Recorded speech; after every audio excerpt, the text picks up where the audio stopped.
Ladies and gentlemen, we have a guy here, um, one of the rare breeds on the field of play in football.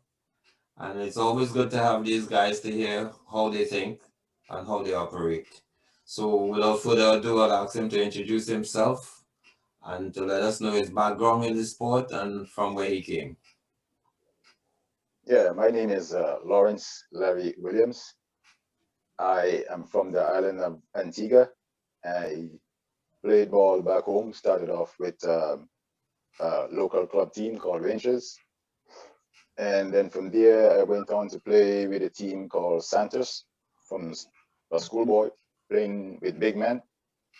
That was a little bit nerve wracking, but after a while, I kind of got the hang of it and started doing okay.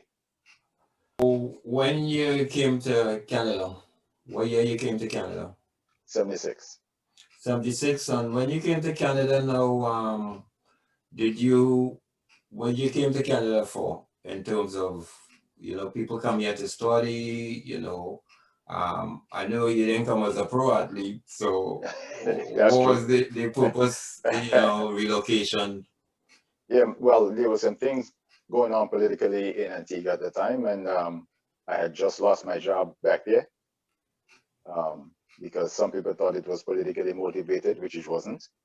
And my parents told me, look, it's time to get out, go to Canada, further your studies, and take it from there. Oh, so you got here to further your studies, and my recollection of you is that I see you on a football field. So I don't know how your mom would take that and how you relate back to your mom. I think she's still happy with you. So how did that unfold? Yeah, may her soul rest in peace. Yeah, she's still happy. Yeah, but when I came here, I started working with my brother, who had his own shop, like a garage, a mechanic, and stayed with him for a few years, and then moved on. As you know, it is called soccer here, but it's the same football. Football, How you yes. got to be playing football here, and how you Well, end up choosing such a unique position and last in that position here. okay.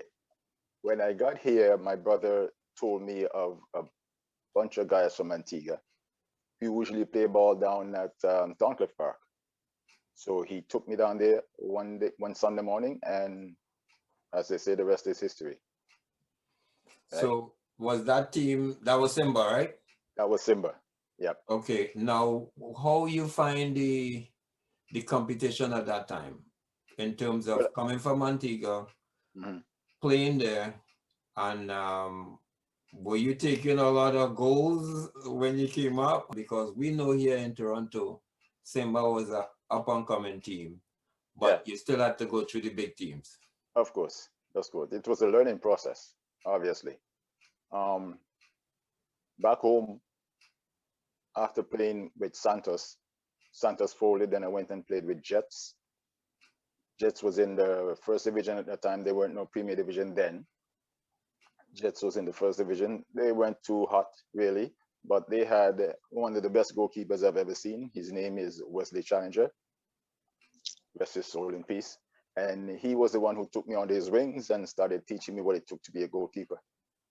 All right. So before I got to that stage, I learned the hard way of catching. See these? See how they're so deformed? Yeah, those look like I got toes to me. yeah, like I said, I learned the hard way. And Wes was teaching me easiest way to start catching is to first thing you do is get your thumbs behind the ball so the ball won't pass through and hit you in your face, your chest, or wherever. Mhm. And then he also encouraged me to play basketball or was it not volleyball? Yes, volleyball. Play basketball and volleyball because basketball helps you with your catching Mhm. and your jumping, and you need those as a goalkeeper. But after that, when I came to Canada, before I came to Canada, actually, after he told me that, I started playing netball. Similar. Yeah, so I play netball. Yeah. So, okay, so again, the competition here, you're playing, obviously, you're facing Irie, West Indies, you're in the Contrast Cup. And if you came up in 76, you said you under some heavy pressure. Well, coming here was totally different to playing ball at home, right? Because here, when you speak to the guys, the defensemen in front of you or the rest of the teammates, they listen. Back home, it's like everyone had their own ideas of how things should be done. Hardly anyone listened to you, especially me as being a young kid. Guys used to tell me, hush, don't talk, we don't want to hear you, right? So I came up here as a quiet goalkeeper, which is not what I turned out to be. So well, that came up here, you talking about just on the flight. Because when I saw you, wasn't no quiet goalkeeper. So that's what I'm saying. I don't want to mislead the people. When you say you came up here, you're talking about when you left Antigua. When I left Antigua, yes. Yes, I left as a quiet keeper. Yeah. But I turned out to be what I am. Well, not today, but was. Yeah. So how you found the Contrast League and how you end up in Irie? Joined Irie when Simba was playing against Irie in the Contrast Cup semifinals, right? Martin saw me. Actually, he saw Glenford Christian, who was the midfielder. What Martin capacity in Irie was at the time? He was a coach. Martin was a coach of Irie. Okay. And he saw me there, and he saw Glenn also, Glenford Christian, a midfield player. And he approached me and asked me to come and play at Irie. And I think he went and did the same thing to Glenn too. Right? Okay. And a few days after, the Unity coach, what's his name again? I can't remember now. Unity coach Alan. Yeah, Alan. He came after me also, asked me to come and play with Unity. Now, at that time, Unity and Irie, West Indies, those three teams were the top black teams in all of Ontario, I should say. Right? So I had a choice to make. I went and saw Irie and Unity play. And what I saw at Irie, I liked. The togetherness, the camaraderie, the style of play, everyone helping each other, that sort of thing. And I went to Irie.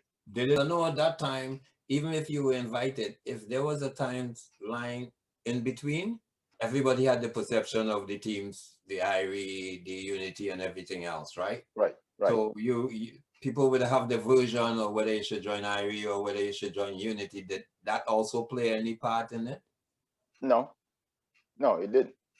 Because I was hearing it from both sides, especially from Unity. Okay. Some of the players from Unity was coming to me and say, man, don't waste time with those guys, blah, blah, blah, blah, blah. You know what I mean? But I know what I saw. And I liked what I saw. That's why ladies and gentlemen, this is a brave move he's making, because wasn't there already a first string keeper in Irie?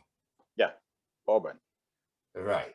And did you look at playing time, or how was that sold to you?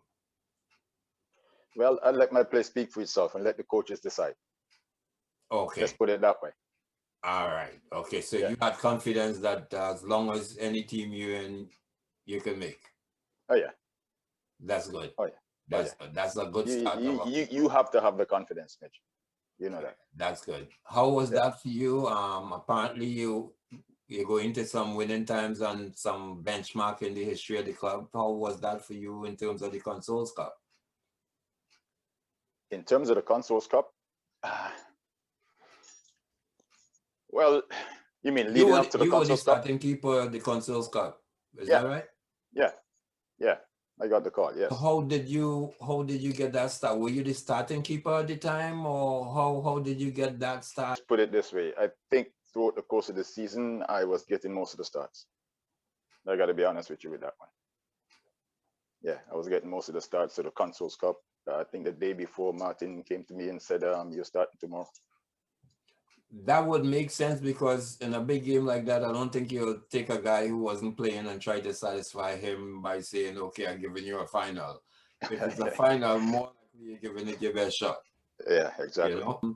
You recall the game at all? The score of the game? Yeah. We need to put the score to rest. Apparently, a lot of people think you didn't give up a goal. Some people think the score was 2-1. What can you remember about the final score of that game? 2-0. 2-0. They did not score on me. It's my proof that This is the MVP for that Consoles Cup. Victor Haywood and myself share the honors for this. So it was defensive honors, I would think. Yeah, exactly. Okay, Yep. yeah. If a goal had scored and there was a Yeah. winner, it would probably be looking at the offensive guy. The forward, yeah, Yeah, definitely. You're correct on that one. To me, most of your career was in Magic. Yeah, that's true.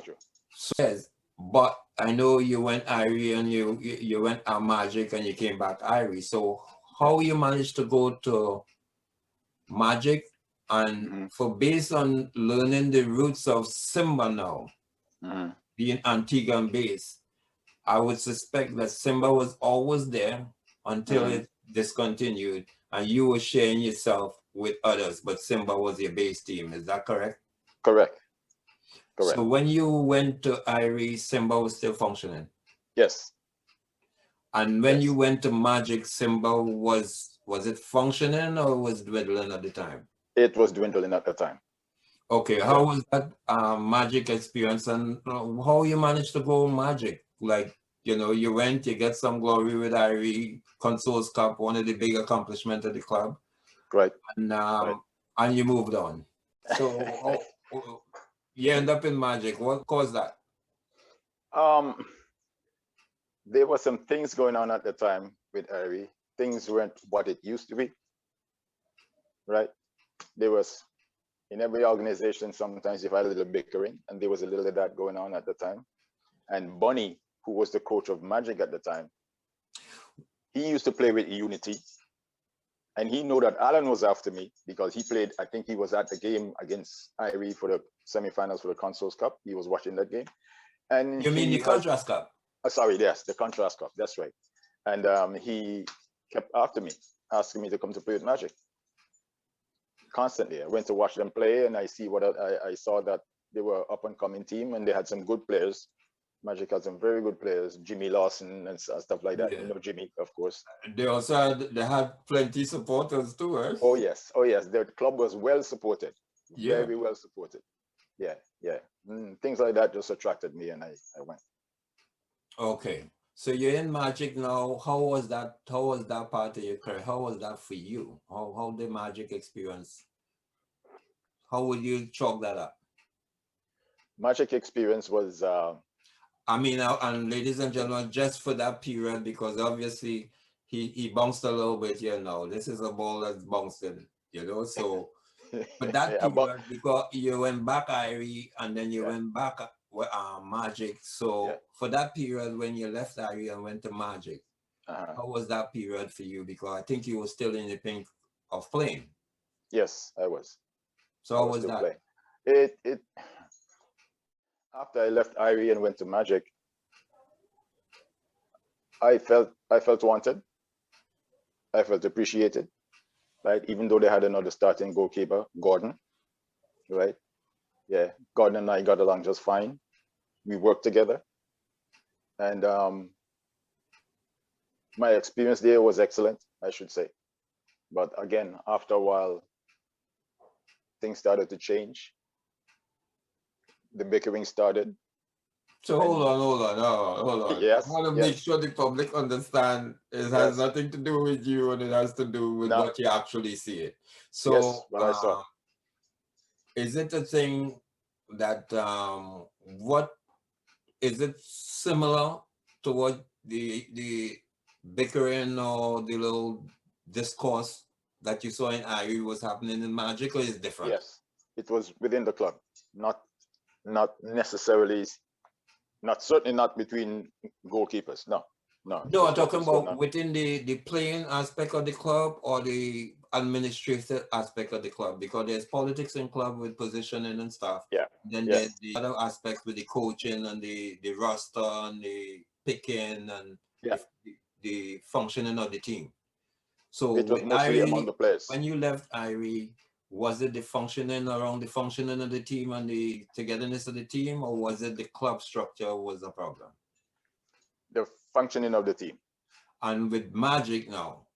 Yeah, among the players. So it was functioning of the team too? Yes. And as a keeper, I can see that. Okay, so you're back to Irie now. No, nobody within that time, you didn't see anybody else that you were interested in, or you decided that you were just going to go back to Irie? Did somebody ask you to come back to Irie, or you decided you had enough magic and the bickering and you're going back to Irie? Yeah, the bickering was there in Magic, yes. And then one of my former teammates met me and he said, hey, come back home. He wants you back home. And I said, okay, I'm coming. And that was it. All right. And if I remember correctly, you had a super season, so you might have been really motivated to get rid of whatever was frustrating you. Right. Because I understand you had a super season, and I guess that was 89. Yes. Right? Yes. And that was in the, as I say, the Thompson League. Yes. Could have been second division because I already had a first division. First division, yeah. Now, why you didn't go first division? And apparently you had a good unit in the second division because Lawrence and these guys were playing. Right. So how come were you playing first and second, or you just decided to play the second? I was playing both. Yeah? I was playing both. Like full schedule, or? No, not the full schedule. Not the full schedule, but I was. Could you recall? I know you're a first string type of guy. I think at one time I was pulling a double duty. Yeah, because apparently you were saving well in the Thompson League. So much so that your captain in the Thompson League, which was Jules, said that he considered you the MVP of that season. Yeah, but I was pulling a double duty. Yeah. So, because I can't see why you was playing totally second and apparently being the MVP of that season in the second without playing, but you said you played some in the first. Now you end up leaving again. Same reason? Same reason. So Larry, okay. Did you ever had that problem with Simba? No. Or is it Simba just got old? No. No. Yeah. So then you need to answer for the public now. Seeing that you never had that problem with Simba and you stayed with Simba since you came to Canada to Simba fizzle out through age and stuff. Right. What is it with the other clubs that you find there must be some commonality that's causing this degrading or degradation in the camaraderie or whatever that's getting to you? What do you think makes that seeping in from? Because there's people controlling that aspect of the club. If it's just on the playing area, you have a coach, you might have a manager, you have a captain. All these play serious role. You have a vice captain. Right. But sometimes, Midge, coaches, captains can only take so much. Right? And when I tell you bickering, it was mostly about playing time for some players. Players who think they should be playing. When they get on the field, they weren't putting out what they were supposed to, and they always have excuses. And that don't sit too well in my book. Okay. You gotta take a professional attitude in that. I just go in and play, and then I could just, instead of socializing and hearing the bickering, I could just take off. But because I like playing, I'll just go play and leave. No, I was never like that. I was always hanging around for the after the game chat, right? To see what we can do to improve, what we did wrong, stuff like that. I was always very much involved in that, right? So to say that I would have left because of managerial problems, and no, it was mostly the bickering among the players. I just couldn't take it. Well, one other tough question.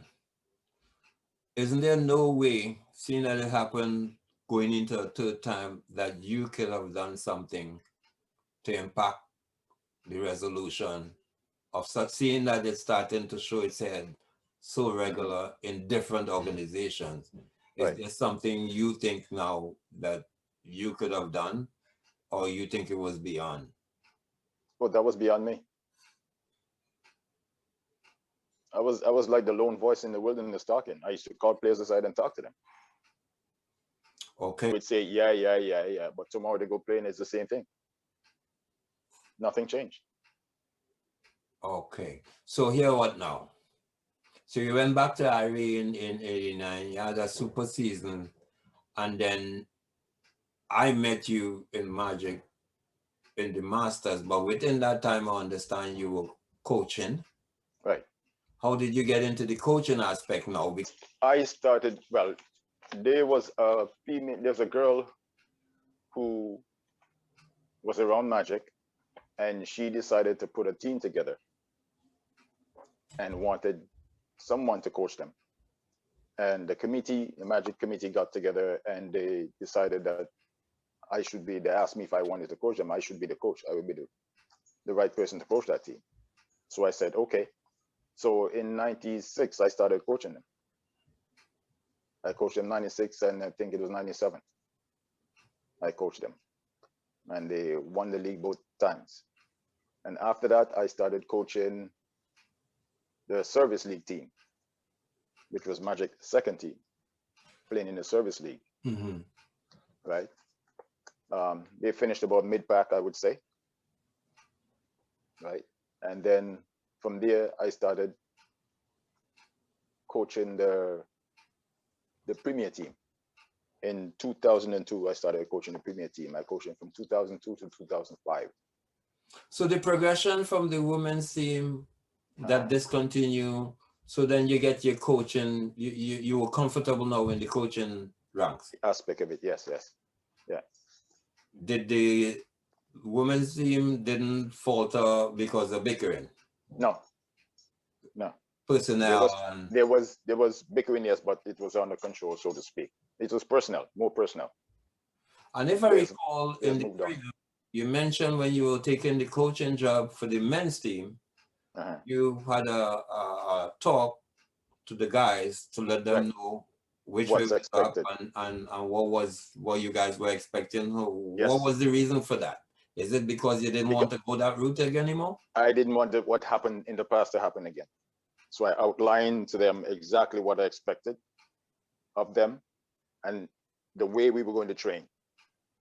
This was the Premier team I'm talking now, not the service team, right? The way we were going to train, what was expected of them in training and in games. I had to let them realize, even though you're not starting, you're still a member of the team. You're still expected to cheer your teammates on, right? And encourage them. Leave the negativity out the door. Don't bring it inside. Lanny and I made it clear to them. Lanny was my assistant. Lanny? Lanford Gryson, yeah. Yeah, okay, yeah. He was the assistant. So how did that work? Did they adhere to what you wanted? And oh yes, they did. Okay. The guys played very, very well. So that means you got results? Very much so. We won the Premier Division and moved up to OSL. You won it in the first year or second? No. Second year. Okay. So there you go. So that shows some progress. And so I guess everybody start believing in your philosophy, your coaching and everything else. So it was all cylinders firing. So you went up. Normally you go up is another culture shock with the competition. How did you guys do when you went up? There was things that were happening, not among the players, but with some spectators that I let got to me. And when we made it to the OSL, I said, you know what? I don't want this. I don't need to go through this. And I walked away. Spectators as in public spectators or club personnel that were watching the game? Club and should I say one of the officials of the club. So not in sync with what you guys were trying to do? No. So even to the extent to make you official? Walk away and left it. Okay, like peace of mind. So what happened after that? I ended up playing with you with the Masters. So yeah, I still played with the Masters. I just didn't coach. Yeah. So when you walk away from that, you were comfortable with that? Yes. With your decision? Yes, very much so.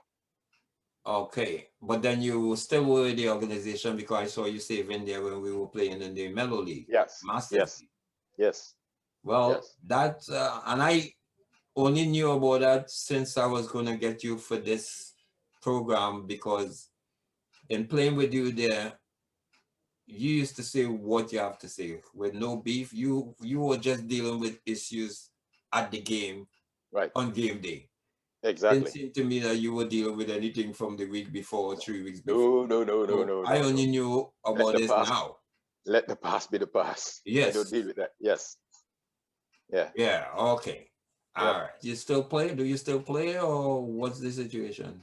Me, I don't play anymore. Okay. One of the areas, two areas we cover is the. You ever played in the Irie tournament? Oh yeah, oh yeah. How did you? With who? Irie, Were you part of the winning team? yes. The I got, I 1980 got, team? I got, I got most outstanding goalkeeper in that tournament too. Okay. Oh, you see, we was gonna let Yep. that slip through the cracks. The Marvel League. What I knew, getting the information now, is that Simba was the first team to win that league. Yes, and he And won it twice. in the preamp, I asked you about Flemington, and you said you never played Flemington, but you watched Flemington. No, the Yep. people must want to know how come you watched Flemington and you never played in Flemington? I used to see a lot of guys leaving there limping and things like that. Well, you could only be I, watching goalkeepers, you know. I, So you're not I a did. guy playing out. I didn't want to be in that. No, I didn't want to play in that. No, no, no. Yeah, but you protected you in the goalpost. That is true. That is true. And I could certainly handle myself, but I decided, you know what? Nah. Yeah, but we don't want to mislead the public because if you won the Marvel League the first year, you're the first winner, Simba, Mhm, and the league started in '82, mhm. which is prime time for Flemington. Right. You had to determine if you want to share your duties. But you see, Simba was playing in Malvern League on Sunday mornings and sometimes Sunday afternoons. Flemington Park was playing the same time. Yeah, So when we were finished playing our games with Simba, we used to head down to Flemington Park. So there you go. Times conflicted. yeah. That's a conflict because I only now learn how early the Malvern League was. I Yeah. didn't realize Malvern League was started that early. Oh yeah. You It know, run I all only day. discovered it after we left Flemington. It was no Flemington. Yeah, it run all day. Just the Yeah. same like Fleming. Okay. Yeah. And so then as a keeper now, seeing that you have a good view, how you compare the two leagues from back and seeing that you watched the Flemo and stuff, and you were scared of the Flemo because you didn't really want to face too much bullets and stuff. So I was never afraid of I would take anything or that I would anyone. take that So part don't of go it. there. Don't go there, buddy.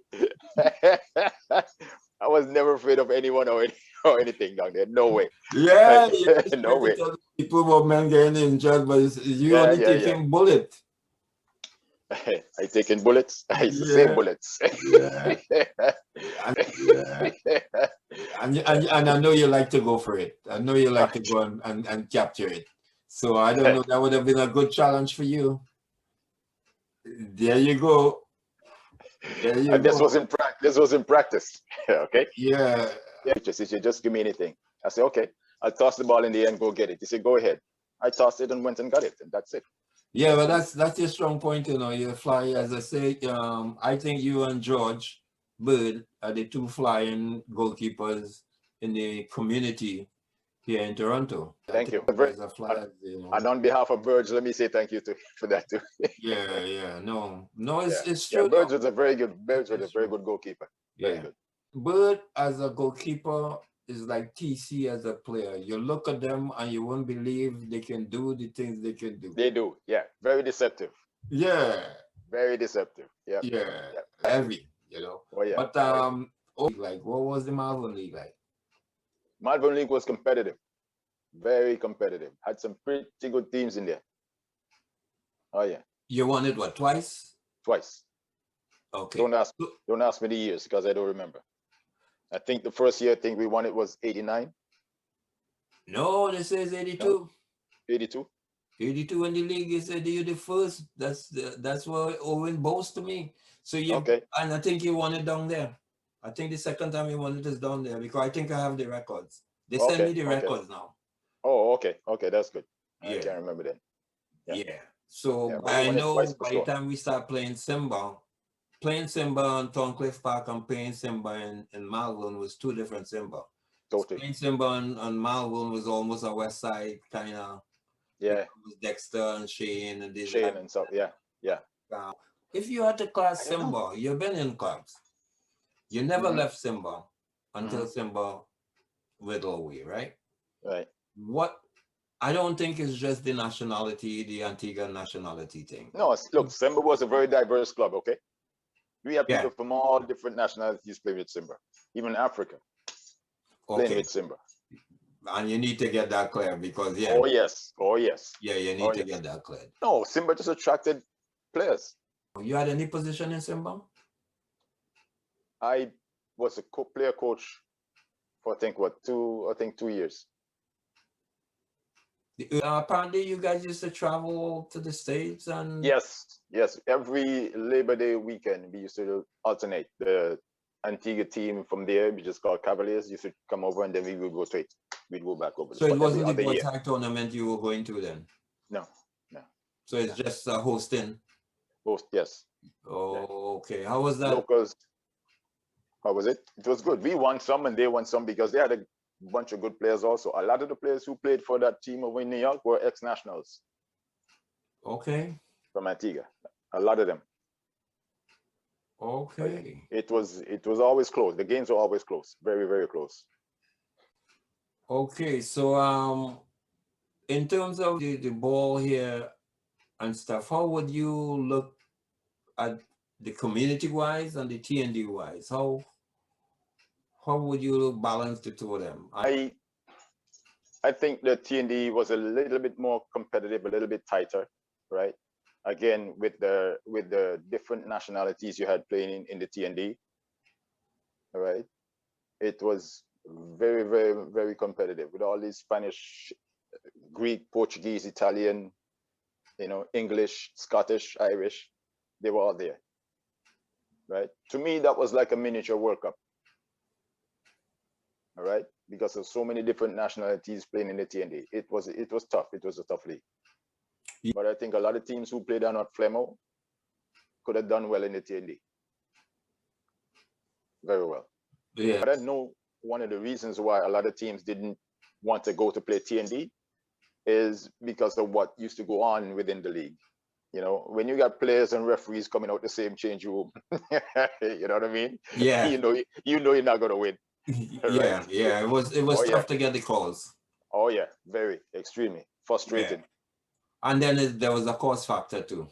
Oh yeah, that's true. Especially if it's like the same as the parking ticket, especially if you're getting a lot of cards and a lot of discipline. Oh yes. Oh yes. Oh yes. Oh Yeah. yes. So are you still in the sport? No. You have kids in the sport, you ain't supporting nobody in the sport? Nobody, nothing. So you just turn your back on the sport? Midge, I think, like I said before, man, I'm so far removed from this game. It's not funny. I don't even watch ball on Saturdays or Sundays no more. No. You see, that's what I tell you. You should have stayed. You take too much bullet. Bring it on. That's what I used to say. Bring it on. I will rise to the challenge, buddy. Yeah. Oh yeah. Well, you look like you can still be flying though. No, the wings clip now, man. The legs are not there no more. The wings clip. So nothing at all. Nothing. You're watching it on TV. Nothing. I don't even watch ball anymore. Nothing? No, I don't even watch ball. No ball. I just go to work and home, and that's it. What the ball do you? What happened with you on the ball? That's bickering again? No. No, not really. No. I don't even go for a ride. You just relax. I don't even go for a ride on my bike no more. I gave my bike to my son-in-law, and I just go to work and come home. You're just cool though. Yeah. Like I was talking to Glenn the other day, and Glenn told me he still go for his walks. I say, boy, Glenn, not even that I do anymore, So I got to start doing something again. something. Yeah, well, the COVID doesn't really give you too much incentive for anything really right now. Yeah. But yeah, I'll pull I you think up. for me now, I'll I let you think for me tell now, me. it's just laziness. Yeah. Well, yeah, that's how it sounds, but the point is there's being lazy now is contagious anyways. So Yeah, that's true. I don't think you would stay. Nobody can bad talk you. You can point fingers if anybody tries to bad talk you. All you need to do is put a camera on them and say, yeah, you talking about me, look at you. Hey, you got that right. Yeah. So, well, I want to thank you, Larry, for giving me the opportunity to talk to you. Yeah, It's always yeah, good to have a goalkeeper perspective. yep. The fact also that it's a Caribbean history and we could still get cultures, people Hmm. coming from a different country to help Right, for the people internationally to know that it's not one place we coming from. And it's important for here in Toronto because we're multicultural very a much lot so. here Yeah, very much so. in North America. So Yeah. I want to thank you again for giving a goalkeeper perspective. And just for a word for the young goalkeepers out there, keep working hard. Do not settle for mediocrity, right? Work hard. Being a goalkeeper is a lot more than just standing up in the goal and blocking shots. You have to watch the game, read the game, see what teams are trying to do to you, how best you can stop their attack, and how best you can start the attack from your end going to the opponent's goal. It's a lot of that, right? It's all up here. Think the game, don't just play. Think it. Make sure you have good hands. Get your thumbs behind and squeeze that ball Not in. like the ones you're seeing right now, okay? But Yeah, he's some of them talking can. about safe hands and saving the ball. He's not Yes. talking about the display. But if you're giving these tips and you seem to be giving with a certain passion, I don't understand how you say you move away from the game. Don't worry, I'll get you. I'll get him. Don't worry, ladies and gentlemen.